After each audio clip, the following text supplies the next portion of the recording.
Hey everyone, welcome back to the channel. In today's video, I'm going to show you how to use Google Password Manager in Google Chrome. It's really simple and easy. So there are some new things. The first new thing we see is that you can install the Google Password Manager app from Google Chrome. This will add a Progress web app for the manager. After this, you won't need to open Google Chrome to check your passwords. However, Chrome must be installed because if you delete Google Chrome, this app will automatically be deleted. If you go to the previous location, it will ask to open the app now. It also has a different interface. All the safe passwords are here. You can click on one to see your email and password. Tapping on one will show this password and you can edit it with this button. You can add new passwords here, but I don't think you will need it as you can just save passwords while signing in. We have the same password check option on the top and the sidebar. This checks your password against breaches and shows them here.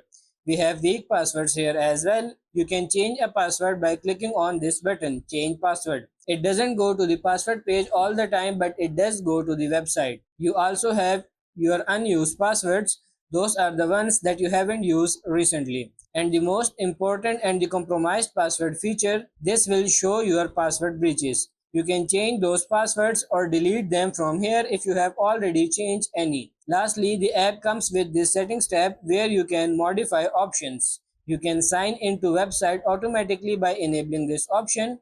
It will also let you save encrypted password before sending them to Google server. You can also manage websites that don't ask for passwords anymore because you clicked on the never button. With that said, this is pretty much what Google Password Manager is. So that's pretty much it for this video. That's how to use Google Password Manager in Google Chrome. I hope this video was helpful. If it is, like it and subscribe to the channel. Thank you.